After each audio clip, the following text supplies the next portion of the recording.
네, 반갑습니다. 저는 그 앞에 그 썬데이 토지에서 오신 연사분이 5시간 동안 회의를 해서 제품을 서비스까지 런칭을 하는 그런 말씀을 해주셨는데, 저희는 5시간 동안 회의만 하는 회사고요.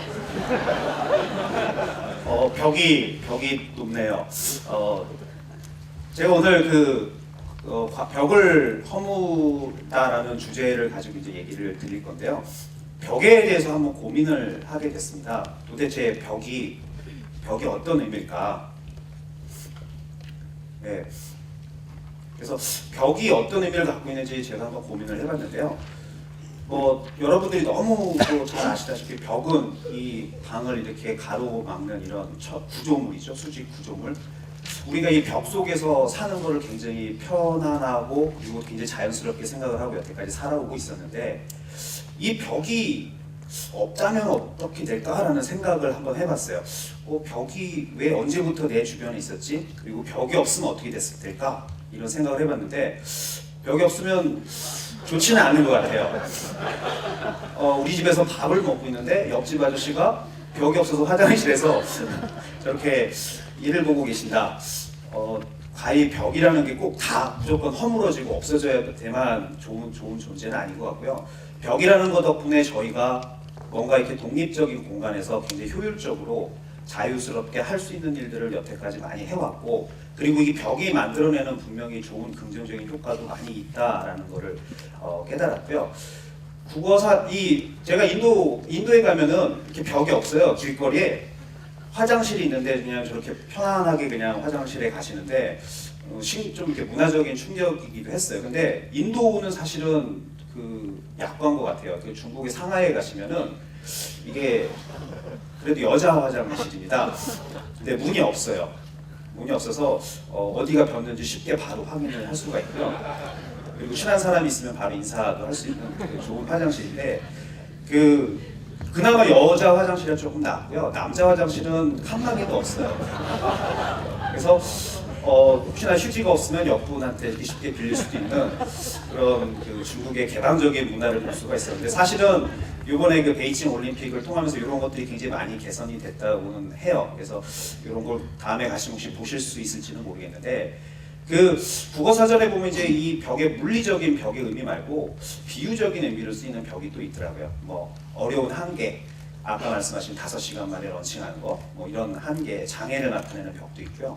또 하나의 벽은 어떤 관계나 교류가 단절되는 거, 그러니까 저 사람과 나와의 관계가 두절되는 이런 벽도 있는데, 제가 이제 오늘 여러분들한테 말씀을 드리려고 하는 벽은 조금 달라요. 제목은 생각의 벽을 허물면 디테일이 보인다라는 주제로 말씀을 드릴 건데, 생각의 벽이라는 거는 따져보면은 물리적이지 않으면서 실제로 비유적인 느낌을 가지면서도 의미 자체는 사실 또 물리적인 느낌. 그래서 생각의 벽이라는 거에 대해서 먼저 한번 말씀을 나누고 싶어요. 생각의 벽은 여러분들이 생각하시기에 가장 많이 떠오르는 게 고정관념, 선입견. 누구나 갖고 계실 거고, 아까 제가 처음에 물리적인 벽이라는 게 항상 나쁘다라고 말씀을 안 드렸던 것처럼 고정관념도 항상 나쁘다라고 말씀을 드리긴 어려워요. 왜냐면요, 태어난 아이들은 사실 고정관념이 없어요. 세상에 아무 지식이나 아무 가치에 대한 판단 기준이 없기 때문에 없는데, 서서히 이렇게 자라고 커가면서 세상의 수많은 정보들을 내가 인지하고 그리고 빠른 시간에 판단하고 생존하기 위해서 사람들은 그들만의 고정관념을 만들면서 커 나가요. 그리고 내가 생각하는 어떤 필터, 스팸 메일 이렇게 필터 같은 거 보통 메일에 많이 세팅해놓고 쓰시죠. 그런 것처럼 내가 생각하는 필터를 수없이 만들어서 나의 고정관념 또는 선입견으로 가지고 사는데, 이게 내가 어떤 현상이나 어떤 정보를 받아들였을 때 굉장히 빨리 판단할 수 있고, 이걸 받아야 되냐 말아야 되냐를 어떤 결정할 수 있는 굉장히 중요한 거기 때문에 고정관념이 나쁘다고만은 볼 수 없어요. 하지만 고정관념이 분명히 무엇인가 새로운 것을 생각하는 데는 벽이 될 수 있겠죠. 그 다음에 또 다른 벽이 편협함이죠. 앞에 안 바뀌어서 안 넘겼네요. 편협함은 사실 예전에 저희가 그런 말을 많이 들었어요.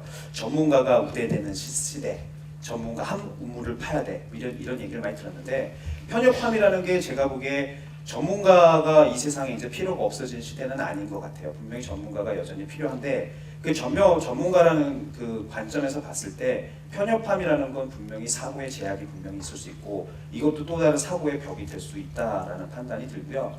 그 다음에 또 하나는 편견이 있죠. 어느 한쪽의 극좌나 극우로 치우쳐진 생각. 이거 역시도 분명히 어떤 생각의 벽을 만들 수 있을 거라고 생각이 듭니다. 제가 오늘 이제 디테일에 대해서 말씀을 드릴 건데요.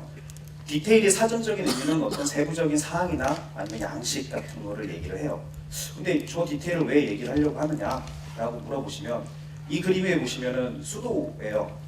수도에서 빨간불이 나오고 있죠. 수도의 본질이 무엇인가에 대해서 고민을 아마 해보시면 당연히 물이 나오는 것, 우리가 필요한 물이 나오는 건데 수도에서 빨간색 불이 켜 있는 거는 뜨거운 물이 나오고 있는 거예요. 그리고 파란색 불은 차가운 물이 나오는 거를 파란색 불로 해서 이렇게 파란 물이 마치 나온 것처럼, 그리고 마치 내가 적절한 온도의 물로 세팅을 해놓으면 저 색깔이 합쳐져서 뭐 투명한, 지금 사용하는 투명한 물이 나온다던가 보라색 물이 나온다거나. 그러니까 본질적인 건 사실 물이 나오면 되는 수도인데 물만 잘 나오면 돼요. 근데 거기에 뭔가 새로운 가치를 주어주는 것, 이게 사실은 제가 그 디테일이라는 용어로 표현하고 싶은데요. 그래서 디테일을 제가 다시 한번 정의를 해보고 싶은 게 본질을 일단 충실하면서 그 본질의 비욘드 본질이라고 보셔야 되죠. 소비자, 사용자가 미처 기대하지 못했던 부분에 있어서 감동을 느끼게 만들 수 있는 게 저는 디테일이라는 그 단어로 표현을 하고 싶어요. 물론 이게 정확한 표현은 아니기 때문에 뭐 정확한 표현이 뭔지를 좀 더 고민은 해봐야 돼요. 근데 디테일에 대해서 제가 왜 그러면 고민을 하게 됐느냐? 아까 말씀드렸다시피 저희는 이제 5시간 회의를 하는 회사에 사는데요. 저는 이제 지금 그 회사에서 그 2005년부터 MP3 플레이어를 개발을 했어요. 물론 여러분들이 잘 아시는 애플의 아이팟이 그 회사에서 이제 MP3라는 아이팟이 있고요. 그 회사랑 같이 이제 항상 경쟁을 많이 했어요. 경쟁을 하는데 이상한 게 분명히 열심히 하는데 사용자, 소비자들은 굉장히 아이팟, 애플의 제품에 열광을 하고 반대로 다른 제품에는 열광하지 않는 그런 모습들을 많이 보여주고 있고요. 하물며 또 이런 경우도 있어요. 그 여러분들이 잘 아시는 경쟁사 중에 아이사, 아일리, 사. 소비자한테 물어봐요. 뭐가 좋으세요? 디자인이 좋죠. 간지나잖아요.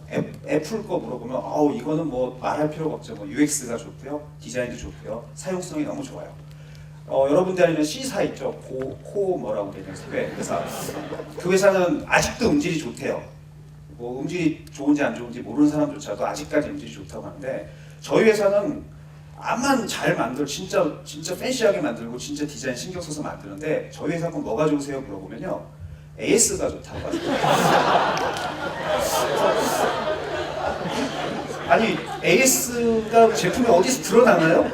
보이지 않는데 항상 AS가 제일 좋은 제품, 소비자에게 가장 가까이 다가가는 제품이 되고 있어요. 그래서 왜 그런 게 나올까? 우리가 입고 있는 본질과 디테일이 뭘까를 항상 고민을 하게 됐어요. 그래서 그런 고민을 하다 보니까 이제 결국은 경쟁사 제품을 저도 보게 되죠. 경쟁사 제품 보시면 아이팟이 그동안 2001년에 나와서 현재까지 나와 있는 시리즈들이에요. 딱 보시면 아시겠지만 뭐 굉장히 다양하지만 딱 보면은 저거 아이팟이다라는 느낌이 들 정도로 동일하고요. 클릭휠, 그 아날로그적인 어떤 감성을 가진 클릭휠이 들어있고, 그리고 보시면 밸런스도 굉장히 잘 맞아요. 디자인적인 이런 관점에서부터 시작해서 굉장히 많은 것들이 굉장히 통일되고 일관적이면서도 뭔가 매니아적인 어떤 컬트를 만들어주는 이런 제품의 라인업을 계속 해오고 있었는데요. 요즘 이제 가장 여러분들이 관심이 많으시는 게 이제 요 아이폰이랑 이제 아이패드죠. 저희도 이제 요거를 같이 비슷한 걸 지금 하고 있는데요. 이제 여러분들이 제가 이거를 열심히 왜 도대체 우리는 본질을 왜 못 따라가고 이 디테일이 얘네들이 갖고 있는 디테일이 뭔가 나름대로 고민을 많이 해보고 공부를 많이 했어요. 그랬더니 여러분들이 그 키보드 가지고 이렇게 터치해서 입력을 하시잖아요.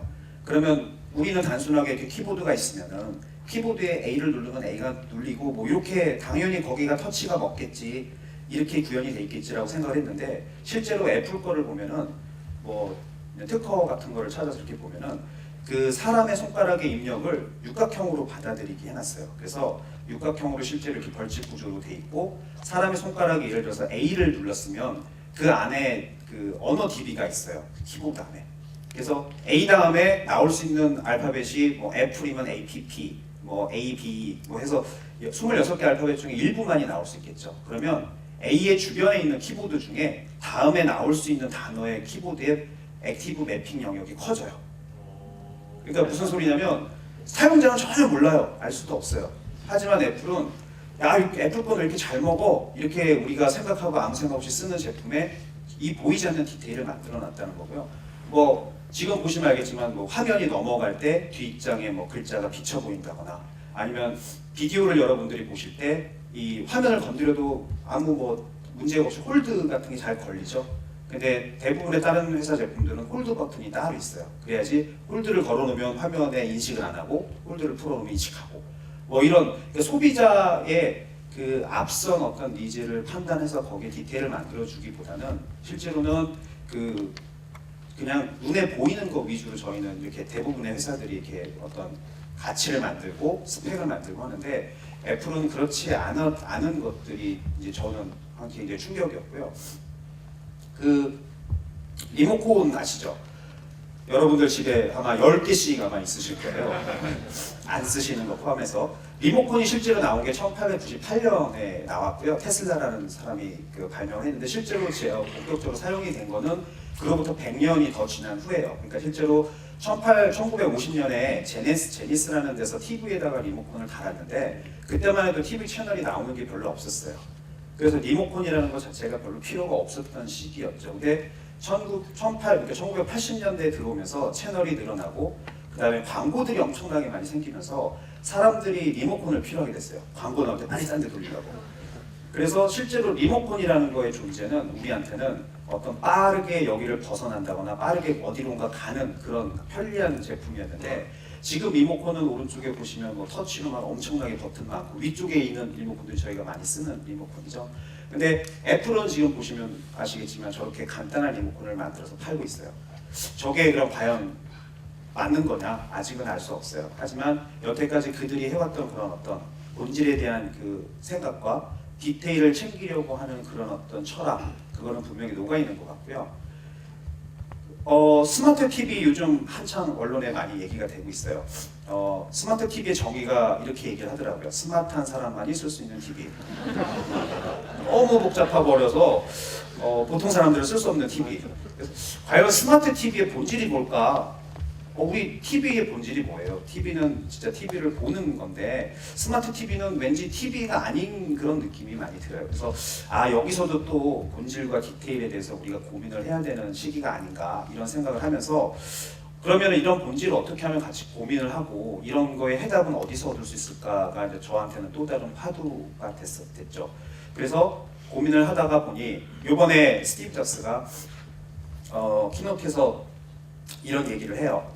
테크놀로지와 그러니까 인문과학과 기술의 교차점 여기에서 혁신과 창의가 이루어지고 여기에서 변화가 이루어진다라는 말을 하는데 여기에 굉장히 큰 인사이트가 있는 것 같아요. 그러니까 지금 보면은 아까 말씀드렸던 본질을 넘어서는 어떤 디테일을 만들기 위해서는 분명히 다른 거를 볼 수 있는 시각이 필요하고 그 다른 거를 보기 위해서는 생각의 벽을 허물어야 되는데 생각의 벽을 허물면 이렇게 기술과 인문과학이 같이 결합되고 만날 수 있는 어떤 그런 기회가 생기고 그런 장이 만들어질 수 있다는 거죠.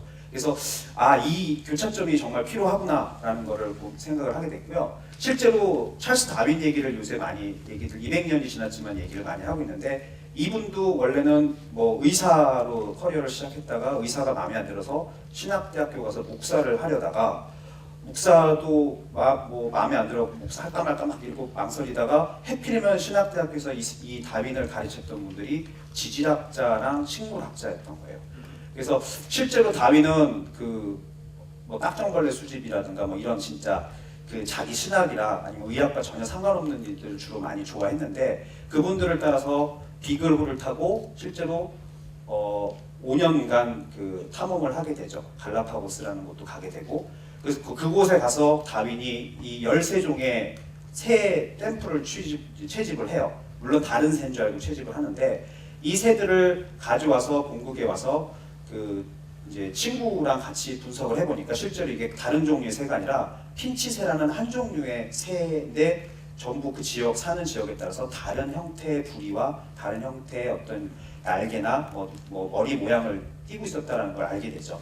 그래서 이걸 기준으로 해갖고 이제 종의 기원이라는 책이 탄생을 하는데 실제로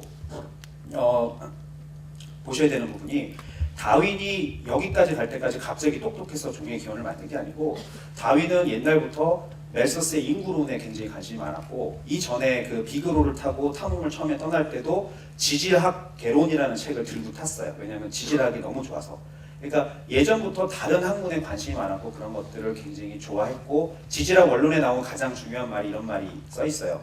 세상에 있는 모든 변화는 일순간에 이루어지는 게 아니라 오랜 시간 동안 바람과 공기와 물에 의해서 만들어졌다라는 그런 얘기가 나오는데 그런 거를 굉장히 마음속에 두고 있는 사람이 이 다른 어떤 현상을 보고 나서 여기에서 종의 변화와 종의 기원에 대한 어떤 그 굉장히 혁신적인 아이디어를 떠올리게 된 거고요.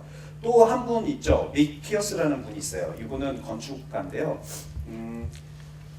어떤 분으로 유명하시냐면 그 짐바브웨라고 그 아프리카에 굉장히 더운 나라가 있어요. 하루 일교차가 30도가 나는 나라인데 이 나라에 그 에어컨이 없는 건물을 줘줘라는 그 요청을 받고 그 건물을 져요. 그래서 실제로 그 옆에 이 사진에 있는 건물이 이분이 지은 건물인데 이분이 이 건물을 지을 때 이걸 선뜻 지겠다라고 얘기할 수 있었던 거는 뭐냐면 옆에 그 아프리카에 같이 있는 그 흰개미 집이 있어요. 흰개미 집이 있는데 흰개미는 에어컨이 있어서 사나요? 아니죠. 흰개미는 아무것도 없는데 그 안에서 항상 그 안에 항시 30도를 유지하면서 살고 있어요. 흰개미의 습성이 굉장히 놀라운데 그 30도를 유지하는 그걸 보면서 거기에서 힌트를 얻어서 이 짐바브웨에 있는 이 쇼핑센터를 져서 지금은 실제로 안에 항상 온도가 24도가 유지가 되고 전기료나 수도료, 가스료가 다른 건물에 비해서 80% 이상 절감이 되는 그런 친환경적인 건물을 져서 이런 교차점에서 아이디어를 찾으신 분들이 이런 혁신적인 일들을 했구나라는 거를 저희한테 알려줄 수 있었고요. 그래서 제가 이제 그 궁금하고 그동안 그러면 나는 어떻게 해야 되냐를 이제 고민을 많이 하면서 이 생각의 벽은 그러면 어떻게 하면 내가 허물어서 이런 교차점을 나한테 많이 발견할 수 있을까라는 그런 의문을 갖게 됐고 그거에 대해서 여러 가지 그 시도를 해본 결과 몇 가지 제가 이제 힌트를 찾았어요. 그 힌트를 몇 가지만 말씀을 드리면 첫 번째가 호기심을 가져야 돼요. 호기심을 갖고 항상 think different, 스티브 잡스도 얘기하지만 다르게 생각을 하고 호기심으로부터 비롯된 질문을 항상 다른 어떤 형태의 대답으로 만들어줘야 되고요. 그 다음에 그 안에서 본질을 읽어야 되고 그 다음에 중요한 게 뭐냐면 다양성을 이해해야 된다.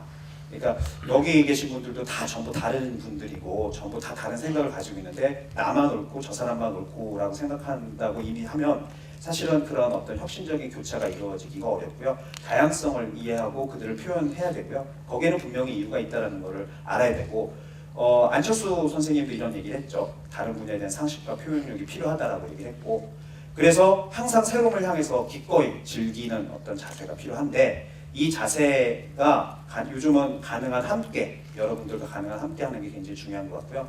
이런 새로운 경험이 우리한테 이렇게 줄 수 있는 거는 제가 보기에는 항상 새로운 시야와 어떤 새롭게 생각할 수 있는 어떤 그 여유를 줄 수 있는 것 같습니다. 그리고 시간이 이제 다 됐는데 한 가지 스티브 잡스 항상 나와서 이렇게 원몰팅하고 뭐 꺼내죠. 저는 꺼낼 건 없는데 여러분들이랑 같이 나눈 이 얘기가 사실은 어쩌면 이런 큰 아이스크림의 와플의 한 조각일 수도 있다는 거예요. 그래서 무엇이든 현재 내가 생각하고 고민하는 이 문제가 어떤 큰 아이스크림의 한 부분일 수 있다는 생각을 가지시고 항상 큰 그림을 어떻게 하면 볼 수 있을지 고민하고 같이 나눌 수 있었으면 좋겠습니다. 이상으로 제 강연을 마치겠습니다. 감사합니다.